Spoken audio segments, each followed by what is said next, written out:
estúdios aqui da Morada do Sol, do Jornal da Morada. E hoje eu estou com esse ícone da comunicação aqui na região e do nosso Brasil, com certeza, José Carlos Madalena. Obrigado, primeiramente, por ter aceitado o convite de estar aqui no Maurício Visita, nessa estreia do nosso quadro. E para a gente é muito importante, porque a gente está trazendo pela primeira vez um programa de auditório para o interior e saindo dos estúdios, entrevistando o pessoal e já começar no nível alto, que é entrevistar o Madalena. Olha, Maurício, muito obrigado. Um abraço a vocês, obrigado aí pela lembrança, né? E parabéns pelo programa, viu? Uma boa ideia, o primeiro programa, né, no interior. Isso, o primeiro programa de auditório no interior. É uma sacada e, né, ele tem que ser audacioso, uma né? Uma ideia ousada. Ousada, né? Isso aí mesmo. Mas é sucesso, pode ter certeza absoluta. E eu já tenho ouvido falar, né? Uhum. Então, segundo já está começando a pegar. Isso é muito bom, né? Nome fácil até, né? Né? De pegar. Uhum. Bom, vou começar, primeiramente, com o que o pessoal de casa sempre tem curiosidade de saber. Como começou a sua curiosidade por rádio, assim, Madalena? Você é nascido aqui em Araraquara? Então, como foi a sua infância? Eu fui embora muito cedo de Araraquara. Fui embora de Araraquara com 17 anos, né? Uhum. Então, quando eu saí de Araraquara, eu fui para fazer o cursinho. Mas não fui fazer o cursinho pagando o cursinho, porque eu não tinha dinheiro, não tinha recurso. Então, eu tinha que trabalhar durante o dia para pagar o cursinho à noite. Mas aí eu consegui, no Objetivo da Paulista, em São Paulo, Objetivo, né, na Paulista 900, né, onde é o prédio da Gazeta. Então, eu comecei a fazer, me arrumaram como assistente, sabe? Sim. Eu tinha 2 amigos que moravam comigo lá, os 2 faziam Objetivo, Fernando e o Tchê. Fernando hoje é professor da Unicamp, e comecei a fazer o cursinho ali. Aí eu fiz uma redação, gostava muito de escrever, comecei a ler muito cedo, adorava ler, comecei a ler com 14 anos, sabe? E fiquei apaixonado por leitura e por escrever. Sim. Aí fiz uma redação, e o professor chamado José Roberto trabalhava no Diário de São Paulo. Ele viu a redação, ele falou, estou precisando de um setorista lá, você quer ir? Eu falei, olha, nunca vi jornal na minha vida, né? Uhum. Aí quando eu entrei em jornal, sabe, o cheiro da tinta, aquele tempo era máquina de escrever, né? O cheiro da tinta impresso, e tal, né? Era tudo impresso. Então aquele cheiro, me apaixonei. Larguei cursinho, larguei tudo e fui ser setorista do Diário de São Paulo, com 17 para 18 anos. Mas quando, na sua infância, você sonhava em ser comunicador ou não? Não passava isso pela sua cabeça? Não, eu sonhava em escrever. Só sabe? escritor. Mas naquele tempo, a gente era influenciado muito pelos pais, né? Uhum. Então meu pai falou, tem que ter uma profissão boa, tal. Qual que era a profissão que seu pai sonhava para você? Não, era engenharia ou medicina, né? Uhum. Mas eu não tinha recurso para fazer um bom cursinho naquele tempo para entrar numa faculdade pública, né? Numa USP, numa Unicamp, numa USP de Ribeirão, né? Então Sim. tinha que pegar um cursinho como objetivo tal, né? Mas eu não tinha condições. Então acabei deixando, meu pai ficou louco, né, da vida tal, mas me apaixonei pela imprensa, né? E aí continuei. E quando você foi para São Paulo, que local você morou lá em São Paulo? Morei num apartamento. Eu escrevi até um livro, O Pouso da Nave Louca, que conta mais ou menos a história daquele pessoal que morava no apartamento. Porque o apartamento era um coração de mãe. Sim. Sabe, era um coração de mãe. Então, muita gente de Araraquara, muita gente da região, e ali tinha... Estávamos em plena ditadura militar, né, 67, 68, né? Um ano antes do AI-5 e tal. Então, ali tinha uma célula de pessoal que queria saber de brigar contra a ditadura militar. E formamos ali um grupo que apoiava todo o movimento e tal. Então, e por isso que eu escrevi o livro A Nave Louca, porque alguns que estavam ali naquele apartamento, inclusive, entraram na loucura da luta armada, né? Sim. Então, 2 deles foram embora para o Vale do Paraíba, onde estava acontecendo treinamento e tal. Então, eu acabei contando a história nesse meu livro, O Pouso da Nave Louca, né? Era um apartamento. A Nave Louca era o apartamento. A Nave Louca era o apartamento. E quando... o pouso foi quando fechou o apartamento que todo mundo foi embora, né? Todo mundo foi embora, que eu acho que é o pior momento, né? Porque fica aquela saudade, né, daqueles Isso momentos. Aí. Como que foi a ditadura? Você começou a escrever ali um ano antes da ditadura ali. Exatamente. Então, a ditadura, naquele tempo, o pessoal deliberava muito, né? No Diário de São Paulo, por exemplo. Depois foi o Estadão, né? Aí o pessoal deliberava muito e tinha aqueles protestos e tal, mas deu para passar, né? E muita coisa ficava na gaveta, né? Então, se escrevia, ficava na gaveta. Eu adorava teatro também. Fiquei muito amigo do Plínio Marcos, né? Na Vara na Carne e tal. Então, era louco para escrever para teatro e tal. E tive até uma peça que o Egídio Écio, que era um diretor de teatro, ficou anos no Teatro Gazeta com a peça Ratoeira, da Agatha Christie, e ele adorou uma peça que eu escrevi, chamada Círculo Total. Mas aí foi para censura e nunca acabou mais sendo censurada. Né? E você tem esse texto ainda dessa peça? Olha, eu já nem tenho mais, sabe? Naquele tempo, depois, era muita criatividade. Né? Então, o cenário era maravilhoso. O cenário eu lembro, porque o Egídio Écio, ele elogiou muito, né? O teatro era uma pessoa, um Cristo, né? Era uma espécie de um lixão, sabe? De um ferro velho e tal.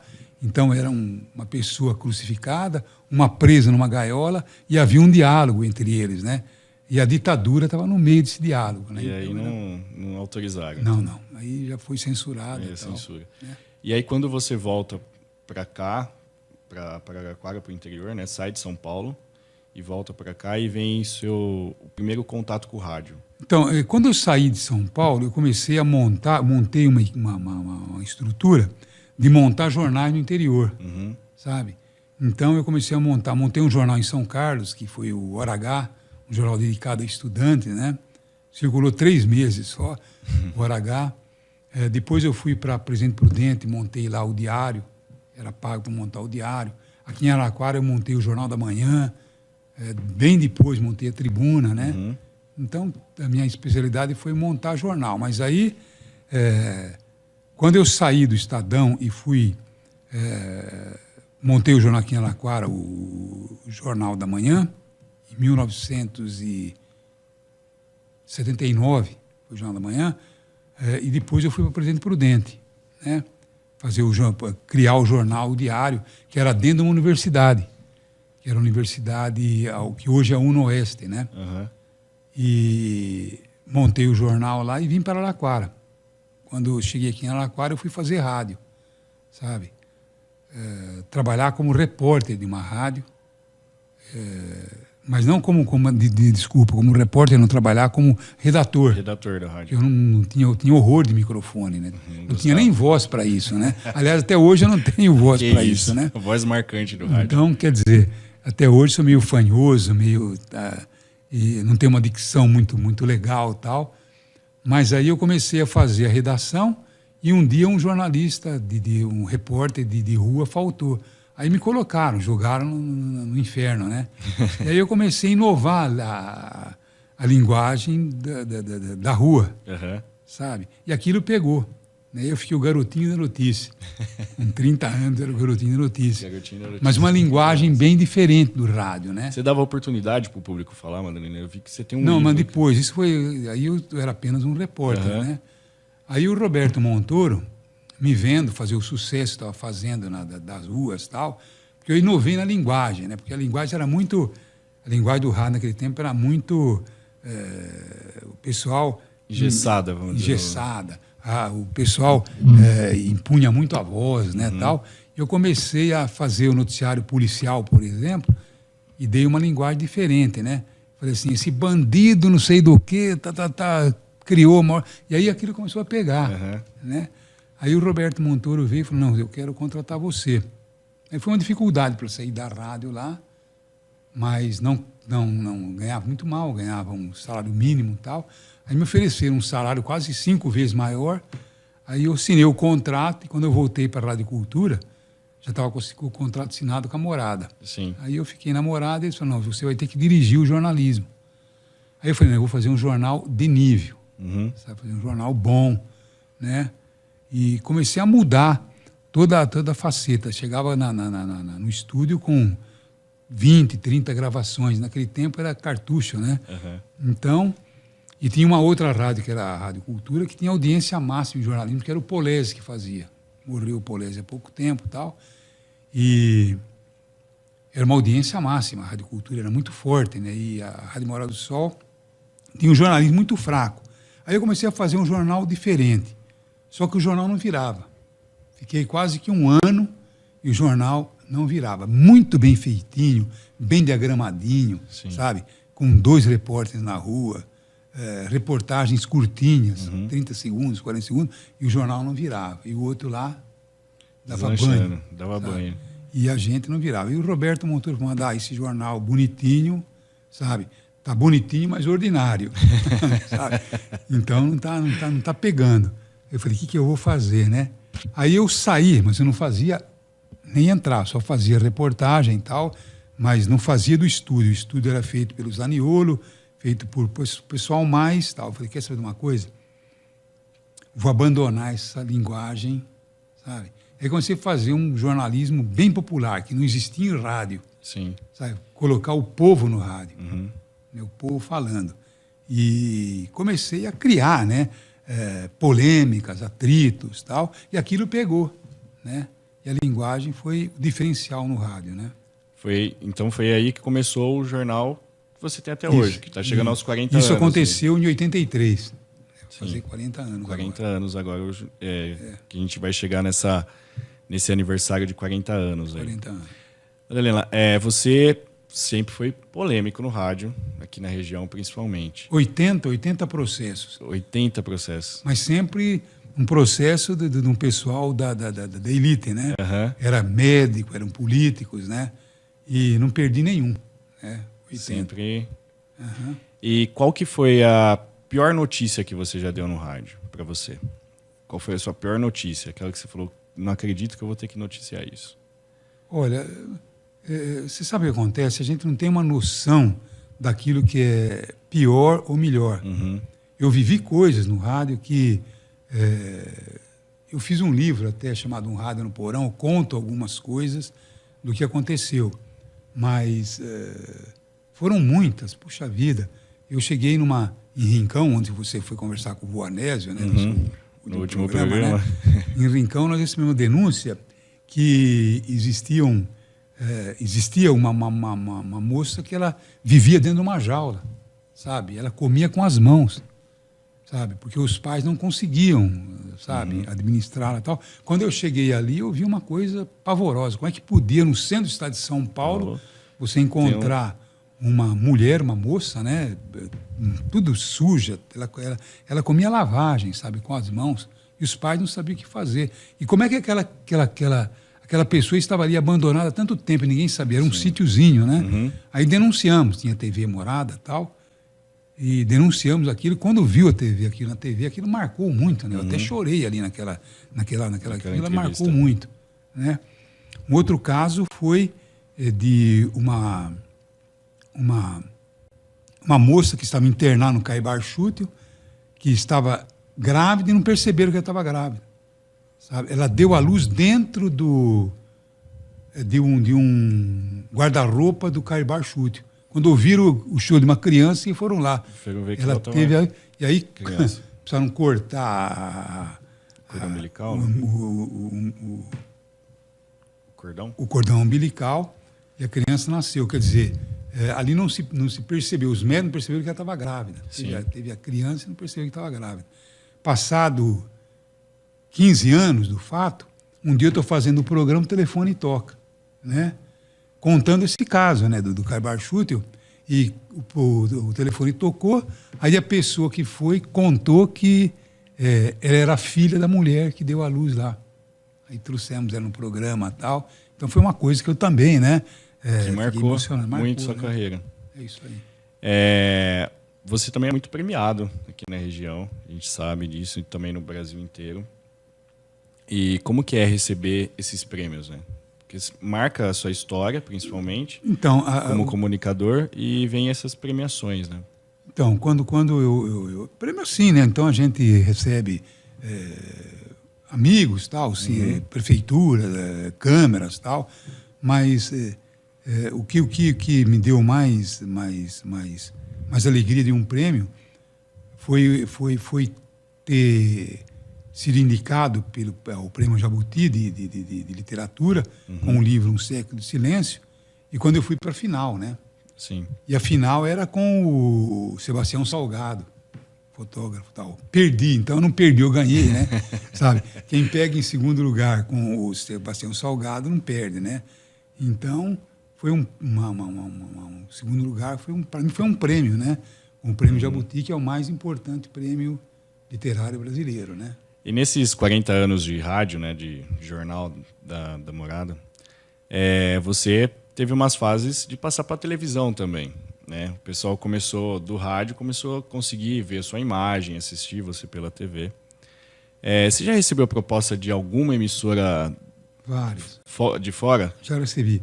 Recebi da Record, recebi da Bandeirantes e não fui. Quando acabou o programa Aqui Agora, vieram me buscar aqui em Araraquara e eu não fui. Falei, não vou.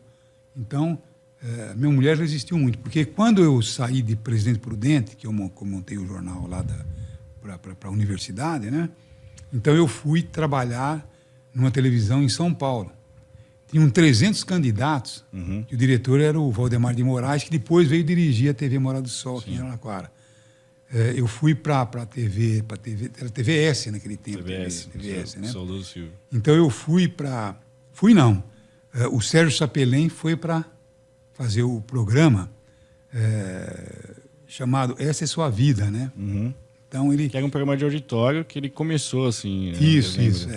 Então ele foi para lá. E tinham 300 candidatos para fazer o concurso para fazer o quadro jornalístico, sabe? Chamado Você Foi Testemunha.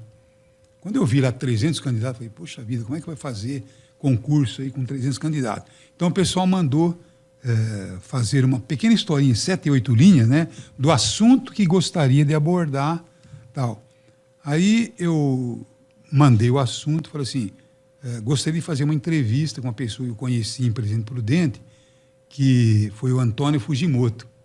Foi o copiloto do avião que caiu em Paris, do avião que morreu, Agostinho dos Santos e tal, e só se salvou a tripulação. E ele estava nesse avião, né? Morreu a Leila Diniz, morreu, né? E... eu já conheci ele em Presidente Prudente. Aí o pessoal, quando viu, falou, pô, essa entrevista é uma entrevista de... sabe? Bombástica, né? Então era bombástica. Então já eliminaram todos ali e me contrataram. Já só com um texto já eliminou 300. Agora eu tenho que convencer o Antônio Fujimoto a falar, sabe? Aí eu peguei o telefone e falei, Antônio, é a Madalena, tal, trabalhei no diário, montei o diário aí e tal. Ô, Madalena, tudo bem? Como é que você está? Você saiu daqui? Eu falei, não, eu fiz só um contrato para montar o jornal. E agora eu estou aqui na TVS, estou fazendo um teste aqui, e você pode ser minha salvação de me dar um emprego, né? Eu falei, o que está acontecendo? Eu queria que você me desse uma entrevista. Eu falei, poxa vida, eu não vou poder dar entrevista, sabe? Eu tenho um acordo com a Varig de não falar sobre o assunto, né? Mas ele já não era mais piloto, né? Aí eu falei, puxa vida, eu vou perder o emprego. Eu falei, vamos fazer o seguinte, deixa eu conversar com o pessoal lá. Esperei, né? Esperei e tal. Naquele tempo não tinha celular, não tinha nada, era telefone. Então telefonou, falou, não pode vir para cá que eu dou entrevista. Aí eu peguei o motorista e o câmera da TVS e fomos para Presidente Prudente. Fiz uma bela entrevista, né? Para o programa do Sérgio Chapelin. Então, aí é que eu fiz aí essa entrevista, que foi muito legal. Ele contando como foi o acidente e tal, né? E chegou a ser exibida essa entrevista. Chegou, né? E aí depois eu comecei a pegar entrevistas interessantes.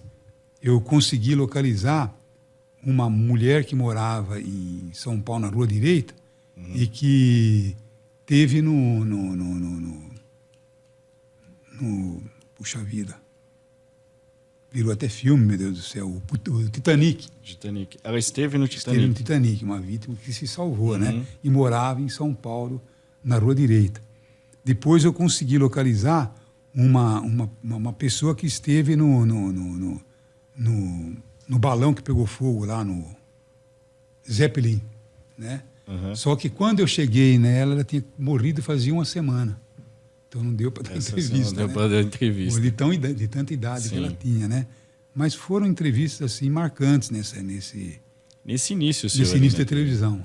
Então você já conseguiu com exclusividade vários assuntos que a TV não conseguia levar, né? Por exemplo, O do avião, ele não deu entrevista para ninguém, tinha um Aí acordo e deu entrevista para Aí que eu saí da TV, que eu vim para Araraquara, falei, não, sabe, em São Paulo. Aí eu recebi uma proposta para ficar em São Paulo, depois que o Sérgio Sapelém saiu, para ficar em São Paulo fazendo humor, texto de humor. Sim. Aí eu falei para o pessoal, eu não tenho talento nenhum para humor, né? Como é que eu vou fazer texto de humor, né? Aí disseram, não, isso aqui você vai conversar com uns especialistas aí. Um deles era como é que era o nome dele? Não sei o que, Max, que era o nome dele, que fazia piadas para o Chico Anísio, sabe? Então o cara era, né, ferrado em fazer texto, tal, de esquete, de piada, tal. Aí conversei com a minha mulher falou, não, São Paulo não. Não, vamos São ficar. Paulo, não, tinha duas menininhas pequenas, duas filhas pequenas, né? Falou, São Paulo não, você faz o seguinte, você vai e volta toda semana, né? Inclusive, nesse tempo, ela morava na casa dos meus pais. Não tinha nem casa ainda. Então, eu falei, não, São Paulo, sozinho não, né? Deixar as duas crianças aqui e tal. Então, saí. Né? Ficar sozinho em São Paulo a semana inteira, não. Aí eu vim embora e falei, vou fazer rádio em Araraquara. Aí comecei a procurar e consegui na Rádio Cultura fazer como redator. Como redator, depois veio para... Então, foi quando eu vim para a Morada, né? Entrando na sua vida pessoal agora, Madalena. Como que você formou sua família aqui em Araraquara, né? Tem sua esposa, seus filhos, agora netos.